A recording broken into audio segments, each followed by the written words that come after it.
Huh? What? Who? Okay, let's go.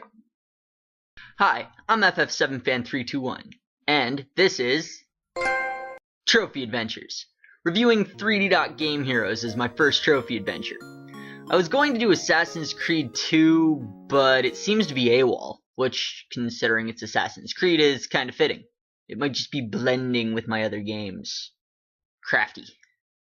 Now, when gamers see From Software and Atlus on a game case, there's quite a few who would intentionally avoid it, due to an earlier sadistically difficult title that contained and created, among hardcore gamers like myself, vast amounts of sticky white stuff.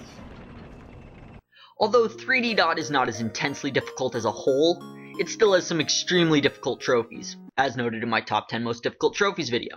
But instead of talking about the game itself, let's get to reviewing it. Easily one of the most fun games I've played on the PS3. It's got that old school feel to it they were trying for, top-down Zelda style. It's got many, many references and parodies to other games. It's dangerous to go alone, take this. The sticky white stuff returns too, but nowhere near as much of it. Nowhere near.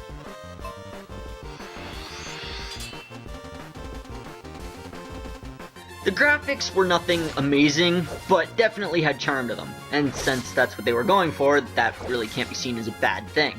The fact you can change the depth of the colors is pretty cool too, and all of the loading screen art was a nice way to pass the time in between. Plus, the application to customize your character is really cool. But since I'm not artistic really, the ability to download other people's character designs was a nice touch. And you can beat enemies to death with a giant fish. That is just full of wind right there.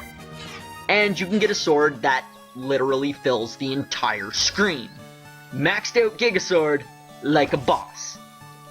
The music was, well, music. I've never really put much emphasis on music, but since my ears weren't bleeding by the end, it must have been alright. It fit the areas it was in. It wasn't amazing to me, but it wasn't bad at all. There's lots to do in this game. Secrets, mini-quests, event quests, lots of exploration, mini-games, though I hated the tower defense ones. There's a bestiary to fill that requires you to hit enemies repeatedly with a book to, well, book them. There's tons more stuff as well, and it all flows with the fluid, simplistic gameplay. 3 different difficulties based on your level of sanity and how much you wish to rage. There's also trophies for beating all of the bosses without getting hit, several other challenges, puzzles. It's crazy. Now, I've always been a story-driven gamer, but the story in this game really isn't much. Princess, Dark Wizard, evil, impending destruction of everything, only hope, blah blah blah. All in all, it's definitely worth a play if you enjoy the older games. Okay, some quick clarifications for Trophy Adventures. At the end of each review, I'm going to say which trophy was my favorite, be it for name or most fun obtaining, and give the game a trophy level for overall rating. Bronze is 1 to 3, lowest rating. Wouldn't recommend it. Ever.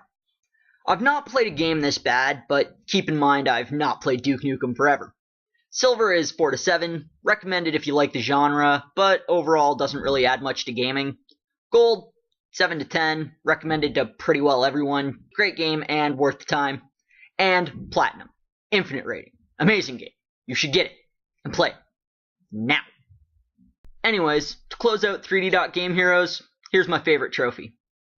Have a nice night, Bronze, spend the night in Rajak with the princess. Giggity! Now, even going against my clarification of not adding much to gaming, I'd give this game a gold. I loved it. You might love it, you might hate it, but I personally loved it. The old school feel of it just made it golden.